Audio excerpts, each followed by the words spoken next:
criança, paz do Senhor Jesus, tudo bem com você? Eu espero que esteja tudo bem. Tá preparado para a nossa segunda aula desse mês? Bom, semana passada nós iniciamos o nosso mês falando sobre o Deus que socorre. A gente trabalhou ali aquela perguntinha do salmista: de onde me virá o socorro? De onde vem a minha ajuda? E nós declaramos e nós estudamos que o nosso socorro só pode vir do Senhor, aquele que fez o céu e a terra. E hoje nós vamos continuar falando sobre o Deus que socorre, mas hoje nós vamos falar sobre o Deus que socorre o seu povo. O Deus que socorre o seu povo. E para iniciar, pega a sua Bíblia e nós vamos ler no livro de Salmos, Salmos 33, no verso 12. Vamos ler com a tia Débora? Diz assim: feliz a nação cujo Deus é o Senhor, e o povo que ele escolheu para a sua herança. Feliz a nação cujo Deus é o Senhor. Bom, você tem uma nação, você pertence a uma nação. Você consegue responder para a tia Débora qual é a sua nação? Se você respondeu que a nossa nação é a nação brasileira, você está corretíssimo. O Brasil é a nossa nação. Mas quando a gente fala da Bíblia, qual nação que vem na sua cabeça? Qual é a primeira nação, o povo que vem na sua memória quando nós falamos da nação ali dentro da história bíblica? Com certeza, se você lembrou de alguma, uma delas ou talvez a única nação que você lembrou, o único povo que você se recordou é o povo de Israel. E hoje, tia Débora precisa da sua atenção, porque nós teremos essa história linda, cheia de ensinamento sobre esse Deus que socorreu a nação de Israel, o povo de Israel. E para a gente começar a entender a história de Israel, nós precisamos começar lá atrás, com a vida de José. Tia Débora, quem era José? José era filho de Jacó e ele tinha muitos irmãos. José era um dos mais novos de todos os seus irmãos. Porém, existiam algumas coisas que aconteciam nessa família. José era muito amado pelo seu pai Jacó. E os seus irmãos tinham algum sentimento muito ruim em seu coração, que era o sentimento de inveja de José. Além do fato de eles saberem que José era muito amado pelo pai, eles também tinham raiva de José, porque José era um homem, um rapaz muito sonhador. Deus falava com José através dos sonhos, e o conteúdo dos sonhos não agradavam os irmãos de José. Por conta disso, sabe o que aconteceu, criança? Os irmãos de José tramaram coisas terríveis contra a vida de José. Eles jogaram ele no poço. Depois José foi vendido como escravo e foi parar numa terra muito distante. José antes morava com seu pai Jacó em Canaã, mas ele foi vendido e foi parar na terra do Egito. Pensa que triste, os seus irmãos tramarem algo tão ruim contra você. Você ser jogado num poço, depois você ser vendido como um escravo. E chegando no Egito, vocês acham que as coisas melhoraram para José? Não. José foi parar na casa de Potifar e a esposa de Potifar levantou uma calúnia, uma mentira contra José. Disse que ele tinha feito algo que ele não fez. Mas ninguém acreditou em José. E sabe onde José foi parar? Numa prisão. Ele foi preso injustamente. Mas em todos esses momentos, por mais difíceis que foram, Deus estava com José. Deus era com José, aonde ele estivesse. E aqui nós aprendemos que não importa a situação que nós estamos, o quão difícil pareça, Deus está conosco. Ali naquela prisão, Deus abençoou a vida de José e ele interpretou alguns sonhos de uns colegas de prisão que estavam com ele. E tudo aconteceu conforme José interpretou no sonho dos seus colegas. E aí, olha, uma coincidência do céu. Sabe quem que sonhou também? E estava muito preocupado porque não conseguia entender os sonhos. Adivinha quem? Faraó. Faraó teve um sonho e estava muito inquieto e não entendia o que significava. E daí, aquele colega que um dia estava junto com José na prisão e agora tinha voltado para o palácio de Faraó, se lembrou: Faraó, tem um homem lá na prisão que interpreta sonhos. Ele interpretou o meu e aconteceu do jeitinho que ele falou. Ah, então Faraó disse: manda chamar este rapaz, manda chamar este homem, porque eu preciso entender os sonhos que eu tive. E Deus abençoou e permitiu e deu a revelação do sonho de Faraó para José. E José explicou o conteúdo do sonho de Faraó e não era uma notícia boa. Aquele sonho traria alguma mensagem e era difícil de dizer. José então disse para Faraó: olha, Faraó, este sonho significa que o Egito terá 7 anos de muita fartura, Porém, depois desses 7 anos de fartura, virá 7 anos de fome, de muita fome. E Deus deu uma estratégia para José. E José disse para Faraó de como passar por este momento de fome que viria por toda a nação do Egito. E ali Faraó gostou muito da estratégia e colocou José como governador do Egito. Acima de José estava apenas Faraó. Faraó deu todo o domínio para José tomar as decisões na terra do Egito. Aquele homem, aquele jovem que passou pelo poço, que passou pela prisão injusta, agora estava dentro do palácio para ser usado por Deus e libertar todo aquele povo da calamidade, da fome. Sabe, crianças, o que nós aprendemos na vida de José?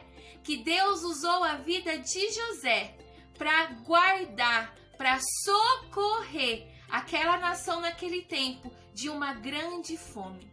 Quando a fome chegou, quando os tempos difíceis chegaram, sabe quem foi lá no Egito pegar cereal para comer? A família de José.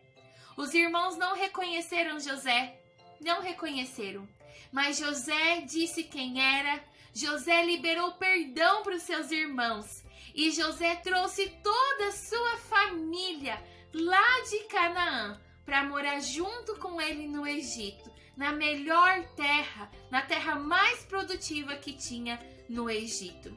E ali toda a família de José, toda a descendência do pai Jacó, estavam reunidos no Egito. E esse é o início da história do povo de Israel. Tia Débora, quem é o povo de Israel? É a descendência do povo de Jacó, que saiu de Canaã e foi para a terra do Egito no tempos de José. Mas vocês sabem, nós não duramos para sempre. O que aconteceu? A família de José, a família de Jacó cresceu, teve muitos filhos, aumentou grandemente, se fortaleceu e era a permissão de Deus. E o faraó, que era amigo de José, que governou junto com José o Egito, morreu também. E o novo faraó não reconheceu a descendência de José como pertencendo ao Egito e começou a escravizar aquele povo. E aí, nós entramos num tempo muito difícil. Por 400 anos, o povo de Israel foi escravizado, foi torturado, foi explorado. Por 400 anos sofreram na mão daquele novo faraó que não reconheceu a família de José como parte daquela terra. Ali eles sofreram. E quanto mais eles eram oprimidos, mais o Senhor os fazia multiplicar. E mais ainda Faraó oprimia o povo de Israel. E aí o povo de Israel pensou e fizeram uma coisa que nós devemos fazer quando nós estamos sofrendo. Eles clamaram ao Senhor. Eles clamaram: Senhor, socorre-nos. Senhor, nos livra dessa escravidão. Nos livra, Senhor, das mãos de Faraó. E daí Deus se ergueu em favor do seu povo novamente. Deus levantou um libertador. Quem era este libertador, tia Débora? Um bebezinho chamado Moisés. Nasceu de sua mãe Joquebede, em um tempo que Faraó perseguia o povo de Israel. Deu uma ordem: matem todos os meninos hebreus, matem todos os meninos do povo de Israel, para que o povo parasse de crescer. Mas Joquebede, quando ganhou o menino Moisés, ela falou: não, eu não posso fazer isso, eu não posso matar o meu filho. As parteiras que fizeram o parto não matavam, foram usadas pelo Senhor. E aí, depois de esconder por algum tempo, Joquebede pegou o menino Moisés, colocou em uma cesta e colocou no rio Nilo. E sabe quem encontrou? Você conhece essa história? Quem encontrou o cesto com o menino Moisés? A filha de Faraó. E ele então foi parar dentro do palácio de Faraó e foi criado como um deles, como pertencendo àquela família. Porém, ali, então Moisés cresceu, Moisés se tornou homem. E então, como adulto, um dia o Senhor o encontrou. Quando ele já tinha até fugido do palácio, porque ele sabia que o povo dele era o povo de Israel. Moisés fugiu do palácio. E o Senhor teve um encontro com ele e disse: Moisés, você vai libertar o meu povo da escravidão, das mãos de Faraó. Você vai libertar. Volte, encontre Faraó e diga para ele que libere o meu povo. Mas vocês acham? Vocês acham mesmo que Faraó, com um coração tão maldoso, iria libertar o povo tão fácil assim? Não. O coração de Faraó estava endurecido. E então Deus enviou as 10 pragas. E na última, na morte de todos os filhos que nasceram primeiro, inclusive o filho de Faraó, ele então liberou o povo. O que você aprende? Lá em José, Deus socorreu o seu povo da fome. E aqui, na época de Moisés, Deus socorreu o seu povo e libertou eles da escravidão de Faraó. Ai, aquele povo saiu, todo aquele povo de Israel saiu marchando em frente, na esperança e na promessa de uma terra que mana leite e mel. Ah, Canaã era a terra que o Senhor tinha preparado para eles. Mas havia um obstáculo. Qual o obstáculo, tia Débora? Eles chegaram em frente ao Mar Vermelho. Todo aquele povo esbarrou em frente a um grande mar. E atrás quem vinha? O exército de Faraó, porque eles tinham se arrependido de ter libertado o povo e eles queriam tomar o povo novamente como escravo. Mas Deus deu uma estratégia. Deus deu uma ordem para Moisés. E quando Moisés estendeu o cajado dele para aquele mar, um vento oriental soprou e aquele mar se dividiu ao meio. E todo o povo de Israel atravessou o mar sem molhar os pés, com os pés enxutos. E aí quando todo o povo passou, quando o exército de Faraó já estava no meio, o Senhor fez com que as águas voltassem novamente e todo o exército de Faraó morreu afogados no Mar Vermelho. Lá na época de José, Deus socorreu o povo da fome através da vida de José. Na época de Moisés, Deus socorreu o povo de Israel da escravidão de Faraó. E esse povo, depois de muitas batalhas, de muitas vitórias dadas por Deus, chegaram à terra prometida, chegaram a Canaã. Mas vocês acham? Vocês acham mesmo que a história acaba aqui? Não. Infelizmente, o povo de Israel começou a adorar outros deuses. O povo de Israel começou a pecar pelo pecado da idolatria. Eles se esqueceram do Deus que socorreu eles da fome, do Deus que socorreu eles da escravidão de Faraó, e começaram a adorar outros deuses, e começaram a adorar deuses de povos estranhos, e se esqueceram do Senhor. E sabe o que aconteceu? Um rei muito maldoso chamado Nabucodonosor invadiu Jerusalém, que era a cidade que pertencia a todo o povo de Israel, e levaram todos eles como cativos. Levaram eles para Babilônia e novamente eles estavam exilados. Eles estavam como escravos. Eles estavam sobre o domínio que não era o que Deus queria para eles. E o Senhor ali fez com que eles acabassem tendo que lidar com a consequência das escolhas deles. Quando nós escolhemos mal, nós vamos dar conta. Nós teremos as consequências que a gente vai ter que viver as consequências das nossas escolhas. Mas vocês acham que o Senhor se esqueceu dele? Vocês acham que o Senhor virou as costas para o povo de Israel? Que Deus o abandonou eles lá na Babilônia? Não. O Senhor levantou novos homens, chamado Neemias. Também o Senhor levantou Esdras e Neemias para reconstruir em Jerusalém, que havia sido queimada por Nabucodonosor, para reconstruir o templo de adoração em Jerusalém, para reconstruir aquela cidade. E depois de 70 anos cativos em Babilônia, o Senhor trouxe de volta o povo de Israel para a terra prometida.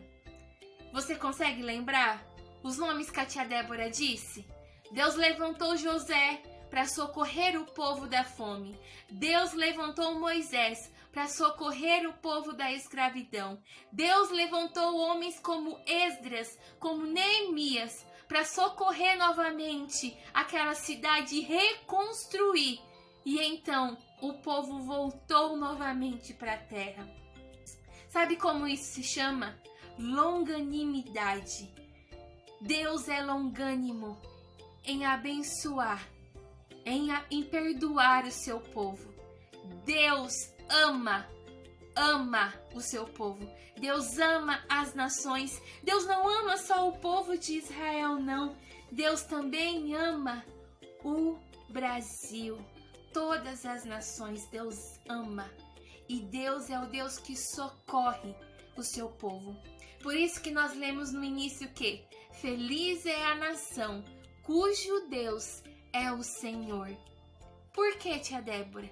Porque quando nós temos Deus como nosso dono, como nosso Senhor, nós podemos ter certeza que mesmo que a gente fale com Ele, mas quando nós clamarmos, quando a gente se arrepender, o Senhor virá e irá nos socorrer. Deus é o Deus que socorre o seu povo. Você gostou dessa história? É linda, é linda. Mas a tia Débora tem mais alguma coisa para te dizer. Deus deseja também libertar, assim como libertou o povo de Israel. Deus deseja libertar o Brasil. Tia Débora, Deus deseja libertar o Brasil, sim. Mas a gente é escravo, tia Débora. Mas parece que a nossa história não é em nada parecido com a história de Israel. mas existem coisas que Deus precisa nos socorrer. Tem coisas que Deus precisa nos libertar. Sabe, criança? Deus precisa libertar o Brasil, a nossa nação, da corrupção. Deus precisa libertar a nossa nação da imoralidade. Você já ouviu falar de carnaval? Você já viu quão horrível é essa festa? O quão desagrada é o Senhor? Deus precisa libertar o Brasil da idolatria. Você já ouviu falar de festa junina? Você já ouviu falar de padroeiro da cidade? Deus precisa libertar o Brasil. Deus precisa libertar a nossa cidade da idolatria. Tia Débora tem aqui para mostrar para vocês. Deus precisa libertar Bom Jesus dos perdões da idolatria. Feliz é a nação cujo Deus é o Senhor. Não tem outro Deus a não ser o nosso Deus Jesus Cristo. Nós precisamos também que o Senhor nos socorra, que o Senhor nos liberte da violência, que o Senhor nos liberte, que o Senhor socorre a nossa nação de todo o uso de drogas, de todo o uso de álcool, que Deus socorra a nossa nação de toda a exploração que nós temos em nossa história. Tem tantas coisas que nós precisamos que Deus socorra a nossa nação, o Brasil, a nossa cidade. Nós precisamos do socorro de Deus. E sabe o que Jesus está querendo de mim e de você? Clame. Clame, filha. Clame, filho. Porque se nós clamarmos, o Senhor irá nos socorrer. Para terminar, vamos ler tudo isso que a tia Débora está dizendo em 2 Crônicas. No livro de 2 Crônicas, no capítulo 7, a partir do versículo 13, diz assim: Deus estava dizendo: se eu cerrar os céus de modo que não haja chuva, ou se ordenar aos gafanhotos que consumam a terra, ou se enviar a peste entre o meu povo. Olha, gafanhotos, peste, te lembra coronavírus? Se Deus enviar tudo isso para a terra, olha só a chave. Se o meu povo, eu e você, que se chama pelo meu nome, que invoca o nome do Senhor, se humilhar, se prostrar e orar, e me buscar, e clamar, e pedir ao Senhor, Deus socorre a minha nação, e se converter dos seus maus caminhos, se nós formos mudados, transformados, perdoarei os teus pecados e sararei a sua terra. A todos aqueles que clamarem por sua nação, Deus virá nos socorrer. Deus é aquele que ouve o nosso clamor e nos atende. Deus ama as nações. Deus ama as nações. Amém. Glória a Deus. Vamos à atividade da semana? Atividade da semana, página 10. Esse aqui é a atividade para quem tem até 6 aninhos e vai usar o bebezinho que está na última página, tá? Para os maiores, acima de 7, esta é a atividade da página 10. Também vamos realizar a atividade da página 12, que é esta aqui, igual para todos. Amém? Glória a Deus. Não se esqueça, Deus é Deus que socorre o seu povo. Assim como o Senhor fez com o povo de Israel, Deus deseja também socorrer a nossa cidade, a nossa nação. Um beijo carinhoso, Deus abençoe vocês e até semana que vem. Tchau!